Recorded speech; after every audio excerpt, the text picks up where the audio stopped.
Tudo bom, pessoal? Será que o SaaS morreu? Eu quero falar sobre isso hoje. Eu quero te perguntar algumas coisas, como se o SaaS morreu, o churn agora se chama óbito? Será que se o SaaS morreu, né, o deploy de sexta-feira é oficialmente um crime sem vítimas? Essas piadas ruins aqui eu pedi para o Gemini me dar, né, sobre o SaaS morreu. E eu quero falar sobre isso. Será que o SaaS morreu? O que vai acontecer no futuro? Eu não sei se o SaaS realmente morreu, mas eu sei que as coisas vão mudar muito, e a gente tem que se preparar. Mas eu não acho que seja catastrófico da maneira que as pessoas pintam aí.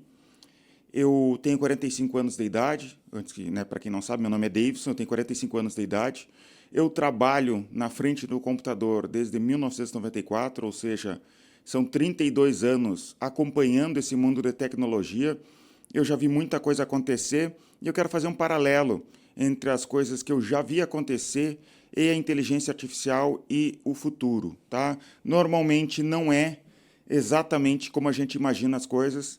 E deixa eu te mostrar, tá? Te contar algumas coisas que eu vi acontecer e fazer esse paralelo. Se é a primeira vez que tu acessa esse canal, já se inscreve aqui embaixo, comenta. Esse é um canal sobre software como serviço, sobre como escalar a empresa de SaaS, bootstrap, ou seja, sem investidor. E é isso, vamos conversar então. Pensa lá no início dos anos 2000, como que era no início dos anos 2000. Todo nerd pensava em montar uma empresa de hospedagem de sites.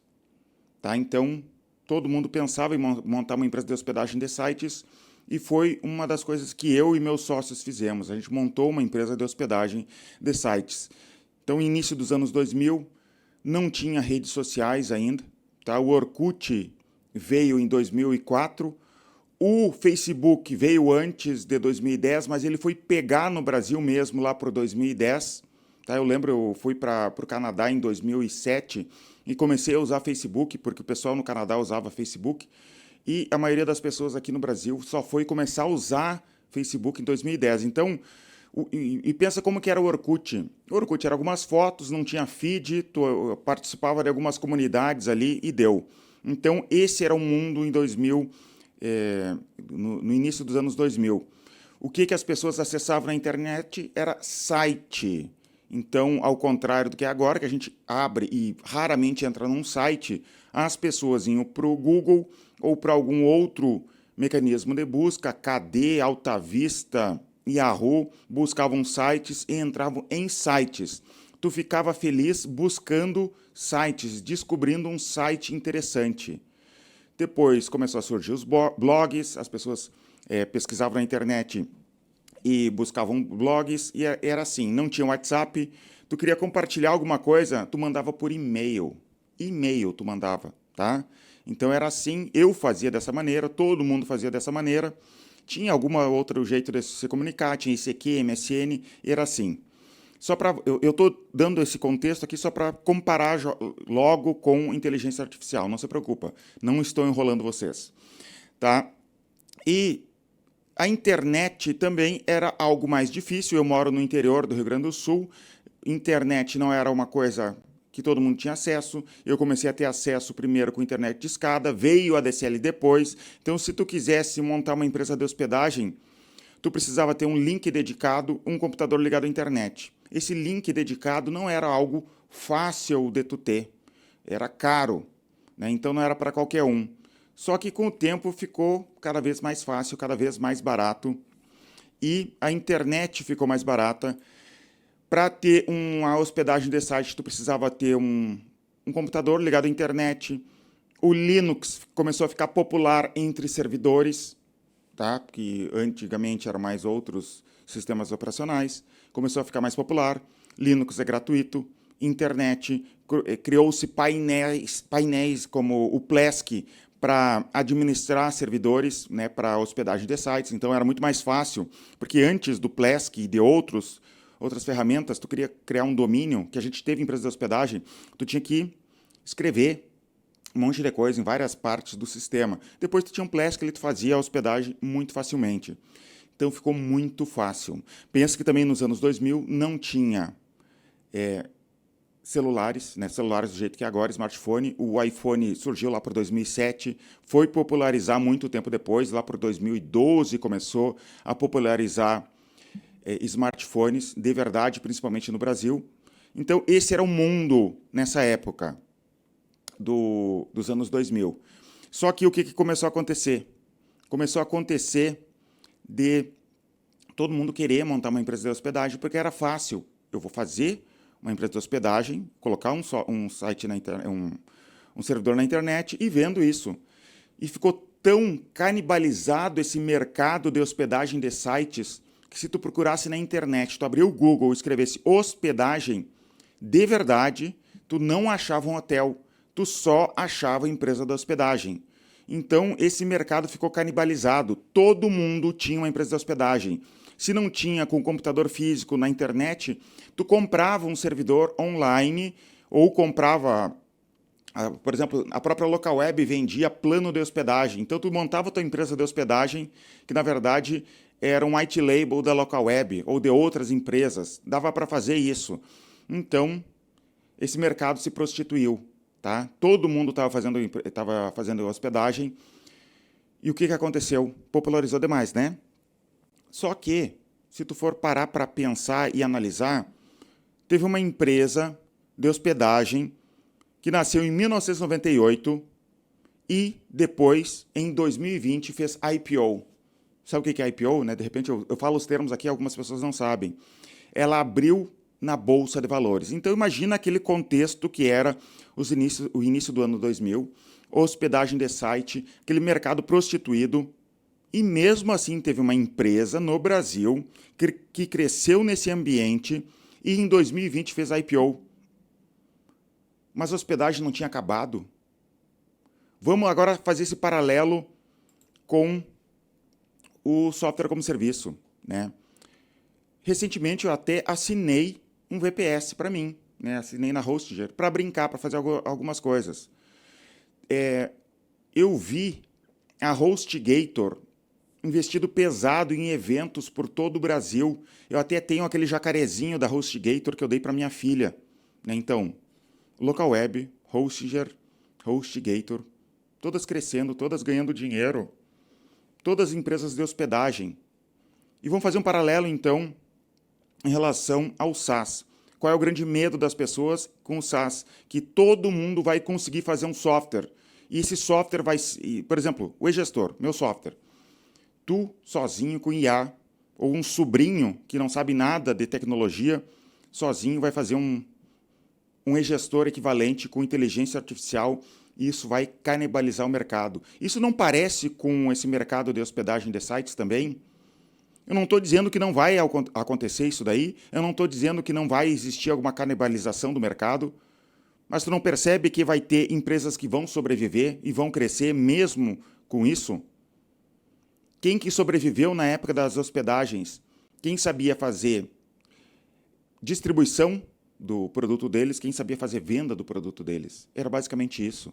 E esse vai ser o mercado de SaaS. O mercado de SaaS só vai se profissionalizar como o mercado de hospedagem de sites se profissionalizou. Então, mesmo que tenha muitas pessoas fazendo isso. Agora vamos olhar o mercado um pouco mais adiante. O eGestor nasceu em 2009, tá? De verdade, na verdade foi em 2006 que a gente começou a trabalhar com eles, mas em 2009 a gente lançou oficialmente o eGestor. Não tinha praticamente concorrentes no mercado e uma das grandes preocupações minhas era como é que ia ser o futuro. Logo ia vir empresa grande, ia perceber esse mercado que eu estava tentando atacar, e então eu precisava crescer rápido porque esse mercado ia ser dominado por outras empresas. Eu lembro que na época eu vi a SAP falando sobre um software chamado SAP by Design, que o grande objetivo deles era atacar micro e pequenas empresas. E lá por 2011, eu paguei uma pesquisa de mercado e eles perceberam que daria para eu cobrar muito mais caro por conta do eGestor. Que se eu cobrava de 50 a 100 reais pelo eGestor por mês. Eles perceberam com essa pesquisa de mercado, se eu cobrasse 500 reais por mês, eu teria vendas e os clientes ficariam felizes. Eu não quis ir para os 500 reais porque eu tinha medo do futuro, Porque eu pensava, daqui a um pouco eu cobro R$ 500, o mercado vai encher de concorrentes, eles vão cobrar menos e eu vou sofrer com isso. Como é que eu vou baixar preço depois? Era o meu grande medo. Então eu não fiz, não coloquei R$ 500, deixei naquele patamar. Apareceu concorrentes, apareceu Conta Azul. Conta Azul conseguiu investidores, esses investidores despejaram dinheiro no Conta Azul. O Conta Azul conseguiu captar muito cliente. Surgiu depois um outro software chamado MarketUp. Esse software MarketUp foi apoiado pelo Sebrae e ainda durante muito tempo ele foi gratuito. Um software concorrente ao eGestor e gratuito. Depois veio a Intuit. A Intuit é a dona do QuickBooks. Então a Intuit veio, comprou o Zero Paper, que era um software financeiro. Ele era um software menor que o eGestor, porque ele não que fosse inferior, tá? Era um software muito bom, para falar a verdade. Software tão bom que eu tinha vontade de copiar muita coisa dele. Mas ele era um software muito mais simples. E ele era só um software de controle financeiro. Veio a Intuit, comprou o Zero Paper e começou a transformar o Zero Paper no QuickBooks. E eles lançaram aquele software a R$ 9,90 por mês. E na época que eles saíram do Brasil, estava em torno de R$ 19,90, tinha uns planos um pouquinho maior, mas R$ 19,90 por mês. O meu software custava, na época, cerca de 100, cento e poucos reais por mês. Então, pensa bem, Conta Azul dominando o mercado, captando todos os leads do mercado. MarketUp gratuito. Intuit a R$ 9,90 por mês. Veio uma outra empresa chamada Sage para o Brasil. De verdade, tu investiria no eGestor? O eGestor não tinha investidor. O eGestor era mais caro. Não tinha o glamour que tinha tudo ali. Valia a pena investir num software como esse, como o eGestor? Depois ainda veio Omie, TOTUS, né, gigante, bilionária, Lynx, né, claro que eles atacavam empresas maiores, mas de qualquer maneira existia uma certa competição ali, não tinha espaço para o gestor, né? Mesmo assim, a minha empresa cresceu e continua crescendo mês a mês. A gente está sempre, todos os meses, a gente está vendendo mais do que o mês anterior. Nossa empresa está crescendo, mesmo nesse ambiente, mesmo com softwares gratuitos, mesmo com software a R$ 9,90. Continuava crescendo, continua crescendo, né? E não dá para pensar igual. Davis, tu tem medo da inteligência artificial? Eu tenho receio, não tenho medo. Eu não digo que as coisas não vão mudar, que eu não tenho que ficar de olho, que eu não tenho que entender o mercado, porque realmente as coisas vão mudar. Mas eu estou estudando inteligência artificial a todo momento. Eu estou estudando, eu, administrador do gestor, estou estudando, tentando desenvolver coisas, tentando estudar. E a gente vive muito numa bolha. Como a gente trabalha com tecnologia, a gente acha que absolutamente todo mundo sabe a mesma coisa que a gente, que todo mundo está usando a IA da mesma maneira que a gente, mas não é verdade. A grande maioria das pessoas nunca ouviu falar em ChatGPT no mundo todo. Tem muita gente que usa inteligência artificial, mas eles usam para criar pequenos textos, para fazer imagem bonitinha, e deu. Quem paga IA é uma parcela muito menor. Quem paga IA para desenvolver software é menor ainda. Eu fiz um vídeo recentemente sobre o Cloud Code, né, que eu estou usando, e eu me surpreendi como programadores profissionais, pessoas que trabalham com isso, não estavam sabendo da qualidade do Cloud Code, não estão usando no dia a dia de verdade.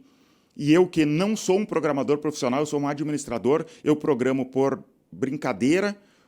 Claro que eu faço coisas pontuais ali que realmente são usadas na empresa, mas eu não tenho compromisso de programar, eu tenho uma equipe de desenvolvedores, é mais para mim entender, porque eu gosto de construir coisas, porque eu gosto de brincar com a tecnologia, então eu não sou profissional disso, meu trabalho é gestão, eu estou mais à frente do que a maioria das pessoas em relação a entender IA, do que gente profissional de tecnologia, profissional de programação, que ainda está querendo só programar. Não me incomoda com esse negócio de IA.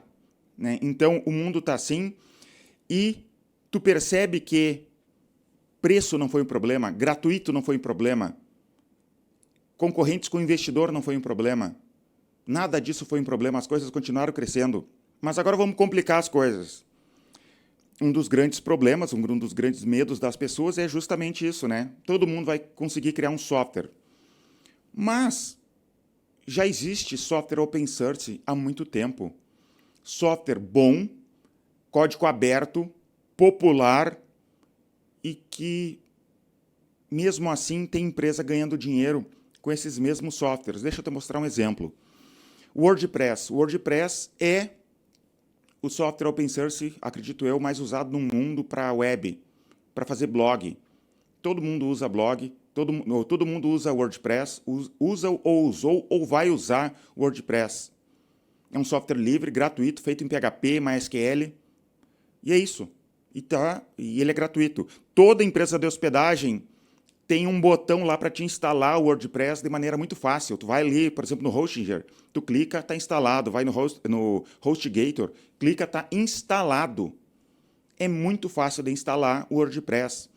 Ele tem um monte de plugins que facilita as coisas. Ele tem também layouts muito bonitos que com um clique tu instala os layouts do WordPress. Ele se auto-atualiza facilmente. Então, problemas de segurança, clica ali e está atualizado. Tu já diminui muito o risco de segurança. Mesmo assim, tem empresas como a própria WordPress.com, que fatura milhões vendendo serviço de WordPress. Tem a WP Engine, que é uma concorrente da WordPress.com, que vende serviço de WordPress. Vocês entenderam isso? Software gratuito, open source, com código-fonte livre, e mesmo assim tem duas empresas, na verdade tem várias empresas, mas essas são exemplos, WP Engine e a WordPress.com, eles ganham dinheiro como? Com WordPress. Como isso? Mas não é gratuito? Eles faturam milhões. Eles faturam mais do que a minha empresa aqui. Eles faturam mais que a tua empresa. E é gratuito e open source, né? E também existe software open source que substitui o RD Station da Resultados Digitais. Tem software open source para isso. Tem até software ERP para micro e pequena empresa open source. Por exemplo, tem um software chamado Odoo. Ele distribui o software deles gratuitamente. O Odoo é gratuito, open source, concorre diretamente com o gestor. Na verdade, tem muito mais funcionalidades do que o gestor. Não estou dizendo que é melhor, mas que tem mais funcionalidades, tem. Ele tem o ERP, ele tem CRM, ele tem um monte de coisas gratuitas. Mesmo assim, a Odoo, a empresa Odoo, ela teve em 2025 uma receita de 554 milhões de dólares. Pensa nisso. A Odoo, uma empresa que provavelmente tu nem conhecia, ela atua no mundo todo com software gratuito, open source, e ela teve uma receita de 554 milhões de dólares. Por quê? Porque os clientes que querem usar o Odoo, a sua maioria, são pequenas empresas. Eles não querem instalar servidor, eles não querem instalar banco de dados, eles não querem se preocupar com segurança. Eles contratam a empresa Odoo, que tem um servidor, que tem um banco de dados, que já deixa tudo pronto e pagam mensalidade para eles. Quem que mais entende de Odoo do mundo? A empresa Odoo. E daí eles compram e pagam para eles e eles estão felizes. E a empresa Odoo consegue que o software seja muito mais usado no mundo, consegue que tenha outros desenvolvedores melhorando aquele software gratuitamente, liberando ele como software open source. Então, tu percebe isso. Tá? Então, se todo mundo consegue desenvolver um software, né, a gente pode trazer para o mundo de open source. Todo mundo conseguiria instalar o Odoo num servidor facilmente. Na Hostinger, tu clica ali e tu instala o Odoo. Tem um Docker que tu clica e tu instala o Odoo. Do mesmo jeito, muito facilmente. E por que que tem gente comprando o gestor se tem o Odoo, que é gratuito, que tu só paga a hospedagem, instala, tu paga a hospedagem do VPS, a hospedagem do VPS custa, sei lá, R$600 por ano. E uma hospedagem não é tão ruim assim, tá? Não é o pior. E tu instala o Odoo e sai usando, é mais barato que o gestor durante um ano. Mesmo assim, tem um monte de gente comprando e assinando o e-gestor todos os meses. Todos os meses tem um monte de gente assinando. Olha a Red Hat, que é a empresa que vende, ela não vende diretamente o Linux, mas uma empresa de Linux, de software, né, para servidores. Eles faturam 5 bilhões de dólares anualmente vendendo suporte para o Linux dele que é gratuito. Por que tu compraria isso? Porque tu tem uma empresa maior, tu não quer se preocupar com as coisas, se der problema, tu tem para quem ligar. É basicamente isso. E nos anos 2000 teve várias empresas de Linux que tentaram esse modelo, nem todas sobreviveram. Teve a Conectiva, que depois virou Mandriva.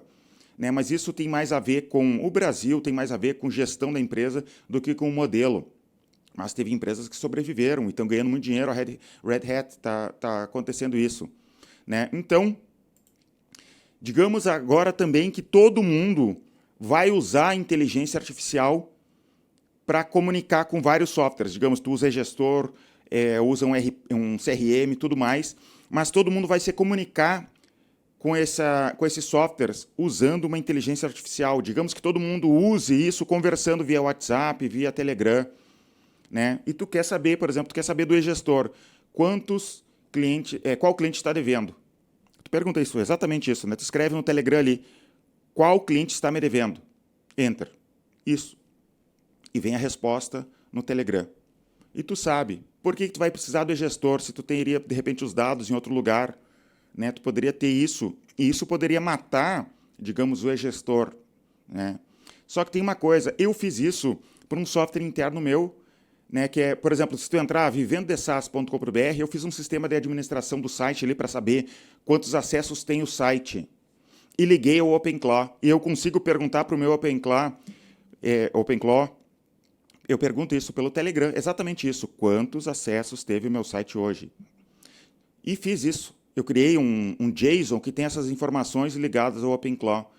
Tu acha que eu fico perguntando para o Telegram? Não, eu entro no ADM ali do meu site e olho o dashboard, porque eu gosto de dashboard, as pessoas gostam de dashboard. Né? Tu poderia dizer também, mas a IA poderia criar o dashboard, só que a pessoa já está usando o teu software, o dashboard já tem dentro do teu software, tu também tem uma IA que pode criar o dashboard facilmente, por que eles não usariam o teu software? Entende isso? O SaaS vai morrer? Olha, eu acho que as coisas vão mudar muito, tá? Vai mudar muito, vai ter SaaS que vai morrer, sim, tem SaaS que a IA vai substituir totalmente, mas eu não imagino que vai substituir absolutamente tudo. Ontem eu estava caminhando pelo condomínio com as minhas filhas e a gente parou no mercadinho. Tem um mercadinho dentro do condomínio, né? Aqueles mercadinhos que não tem atendente, tu compra, paga e vai embora. E tem o software ali, né? Tem uma maquininha e paga. Tu acha que uma inteligência artificial vai substituir aquele terminalzinho? Pega, pip. Por quê? Por que precisa de uma inteligência artificial? Não estou dizendo que não dá para fazer, mas por que precisa de uma inteligência artificial para aquele tipo de negócio, para resolver aquilo ali? Por que a empresa que fez aquele software, que tem a maquininha, precisaria ser substituído por uma inteligência artificial? Não precisa, já é bom o suficiente. Né? Poderia melhorar uma outra coisa ali, mas no geral está funcionando. Nem tudo precisa de inteligência artificial. Isso não significa que as coisas não vão mudar, isso não significa que a gente não tem que ficar de olho na IA, entender como ela funciona, entender como que a gente pode usar a nosso favor, que isso não vai mudar o emprego das pessoas.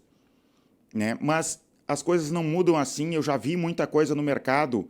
Né? O mobile vai mudar tudo, os computadores vão deixar de existir porque o celular vai substituir tudo. Os computadores estão aí. Eu estou na frente do computador, na frente da câmera, e tem 2 telas aqui no computador. As pessoas continuam usando o computador. Né? Então, o rádio vai deixar de existir. Realmente, o rádio caiu muito em relação à televisão, mas o rádio ainda existe. As pessoas ainda ouvem rádio. Existe dinheiro no rádio, tem muito dinheiro lá no rádio ainda. No rádio ainda existe dinheiro de propaganda, das coisas acontecendo, de influência no Brasil. O rádio influencia muito os Estados Unidos. O mundo político é muito influenciado pelo rádio nos Estados Unidos. Então, não muda a chave do... Agora é tudo uma coisa e tudo deixou de existir do jeito que existia anteriormente. Espero que tenha gostado desse conteúdo aqui. Escreve aqui embaixo o que tu pensa sobre isso que eu falei. Comenta aqui embaixo, então, se inscreve no canal e nos vemos nos próximos vídeos.